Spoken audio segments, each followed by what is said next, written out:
So Cynthia, 50 Cent, then turned 50 on us, which is an incredible milestone. I have to say, Cynthia looks amazing. Like, I've always loved the way Cynthia looks on this show. She always looks just amazing and beautiful. And she's celebrating turning 50. She's single and divorced, which is kind of sad, but I am kind of glad that she did divorce Peter because I feel as though in that marriage, they just weren't listening to each other. It's like they were communicating, but they were not listening because Peter was doing whatever the fuck he wanted to do, and however the way she felt about it was just how she felt about it. And that's not the way a marriage works. Like, you work together and you listen to each other. There's nothing like being with somebody who doesn't fucking hear what you're saying.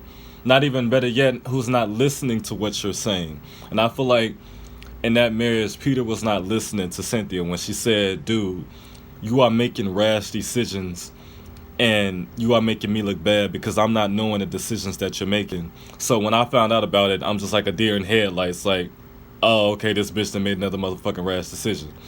So I'm glad that she did divorce Peter and that she is in fact happy. Well, if she is happy. Now, I don't know how she's gonna fucking date being 50, but hey, if Beyonce's mother, Miss Tina Lawson and Richard Lawson can get together, so can fucking Cynthia. Who she's gonna get with, I don't know, but hopefully it's somebody a hell of a lot better than Peter. So she invites Nene over, and Nene is getting on my fucking nerves, looking ridiculous in these confessionals. Like, this bitch had on, first of all, she had so much fucking foundation on to it looked like she had powder on her face. Like, somebody just slapped her ass with some fucking pimp powder, put some bright pink lipstick and some bright pink eyeshadow on her ass, and just told her, alright, bitch, you through. And she was like, she just took that shit like, oh, okay. I'm like, Nene, why the fuck are you on my TV? Well, not my TV screen because I ain't got cable. Why are you on my phone looking like Angelica Pickles? Cynthia turned 50 and you about to beat her in a couple years. You are too old to be looking like that. And I feel like with the type of bitch that Nene is, she enjoys that kind of attention just so she can say everybody's talking about her. Like, she just seems like one of those people. But whatever the case may be, they get together and they immediately start talking about that ashy bitch Kenya. Now, Kenya's so fucking full of shit because she said before, oh, y'all never know who I dated. I always been private about my dating life. Lies, bitch, because when you came into the show, you brought Walter on, which we don't even know if that was a real relationship. Then you were talking about how you dated this African prince who you swore up and down that Nene met, but Nene swore up and down that she didn't even know what fucking car he was driving, let alone who he was. Then, all of a sudden, you married. And Cynthia and everybody else supposed to be your friends, but instead of you telling them that you're getting married, I mean, it's one thing that you don't invite them to your wedding. You don't tell them, and you allow them to find out by the way of the world. That's weak as fuck. So I don't know if Kenya married or not. And I really don't care because I really don't give a fuck about Kenya. So, and you know, I kind of agree with Nene. Like, Cynthia was like all gushing over her, this bitch being married. She didn't even tell you or invite you. So, what kind of friend is that? With that being said, you know, they talked about that. Nene just wasn't here for it. And if transition to Portia, who ultimately feels like Phaedra used her and made her a pawn in her plan against Candy.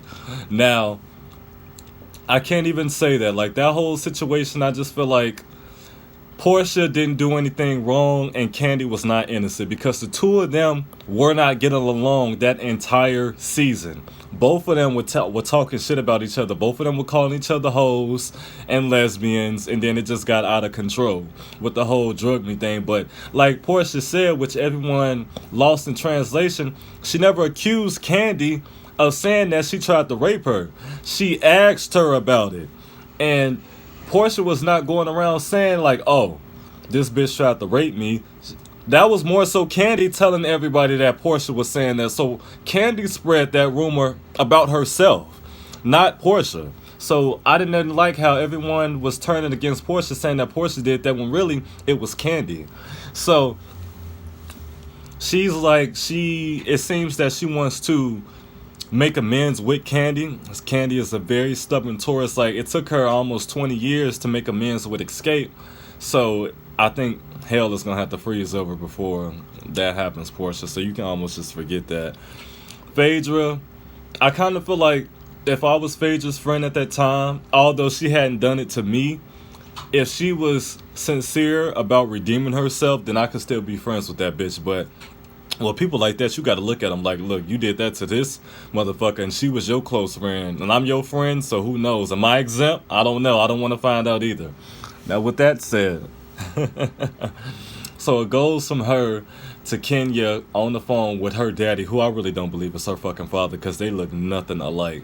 Like, generally through life, most of us look like our fathers. Like, I look like my father. My mother looks like her father. We generally look like our fathers. Like, a higher percentage. We look like our fathers. And she looks nothing like that, man. I don't think that's her dad. And, you know, she didn't invite him to the wedding, you know, because she was fearful of what he might have said to piss off her betrothed. And I'm just like, piss him off to the extent that he would call off the wedding, or piss him off to the extent that he wouldn't want to go through with this charade? Questions we got to ask, because for her to just we never knew this bitch would be dating, all of a sudden she married. It's just like, and Kenya pulls stunts all the time, so it's just like, I don't know. Like I said, I don't care, but let Sheree sell it. She don't know if she married or not, but the bitch been a lot more pleasant. So she a lot more pleasant, and she coming up off my girl Portia, then I'm fine with that. But, you know, she was crying about it, and I'm just like, bitch, shut the fuck up. Fast forward. So, Sheree is playing the middle person again between Nene and Portia. Now, Portia's like, you know, she didn't feel... Portia, it's not even making sense, because Portia's like pretty much talking about all the things that Nene's doing, but she's not talking about all the things that led Nene to do what she's doing. Like, as far as we know, Nene did offer her that advice. And I feel as though Portia was kind of taken aback, because she's like, bitch, how dare you talk to me about beating a bitch ass when you choked Kim out? Now, granted, she did choke Kim. I believe she choked Kim. Like Nene said, it ain't on fucking camera, and it was only one incident. Although Nene was going to attack Kim again on Candy's tour bus, but it was just one incident. Portia, although I agree with your incidences, when you did what you did, it's like you have a track record. Nene doesn't have a track record. And I don't feel there was any malice or Nene being pompous or condescending when she gave Portia that advice. I believe it was sincere. I just feel as though Portia didn't receive it well because she felt Nene was contradicting herself. But whatever the case may be, Portia, it wasn't that deep. So whatever the case, that repulsed you.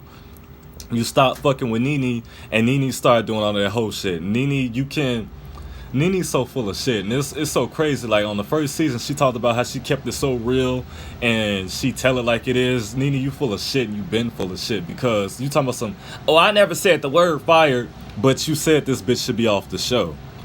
That's fire. That's termination, Nene. Like, come on, stop playing. Stop playing. Like I said, I just told you was too old. You too old to be looking like Angelica Pickles, and you too old to be acting obtuse. Like, stop playing. You said you wanted her off the show because she declassed the show, and in my opinion, Portia and Phaedra never declassed the show. Kenya did with her bullshit. But whatever the case may be, you wasn't trying to hear what Portia was saying, and you are fake as hell. You really are. You are. And speaking of being fake as hell, Candy felt like she couldn't have been around Portia like that because she felt like it would have been fake as hell. But I feel as though it's not fake as hell if y'all had a beef, but that's just it. Like, y'all don't have to be friends. Y'all can exchange dialogue, and that's just it. It's not, y'all not being fake as hell just by just being around each other. Candy, I feel like you were a little bit dramatic when you just had to walk away from Portia, because Portia wasn't even talking to your ass. She greeted you and she gave you your space. That's just it. Like, if you that repulsed, you probably shouldn't have come, because y'all on the show together.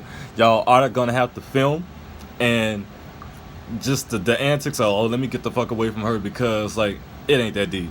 And like I said, Candy, you aren't innocent either. And that whole situation with you and Portia last year, like, you just aren't innocent, because you were sucking dick too.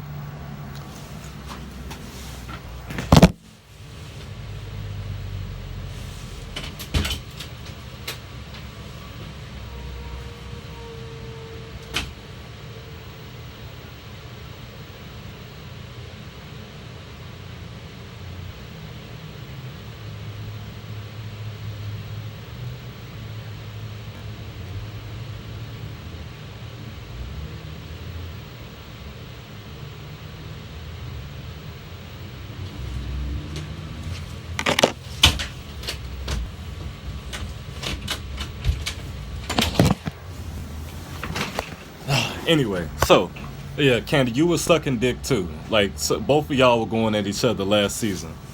So I'm not really trying to hear that. But that's pretty much for this episode. I know Cynthia was upset that Peter wasn't making it to her party, but Cynthia, you had to have parties and birthdays without Peter eventually. Unfortunately, yeah, this is your 50th, but it had to start somewhere. It's better sooner than later. Before you start getting used to him being around as, just Peter and not your husband. It's better to start now at 50 than at 51, I feel. But this season premiere, it was kind of dull. It was kind of dull. There wasn't really anything going on. If they were adding new hoes in, yesterday, the premiere was the episode for them to come in and introduce themselves with a bang. But it was pretty dull. It was pretty dull. But that's all I got on this review. So y'all be seeing y'all again next week for a review of episode 2. Y'all be easy.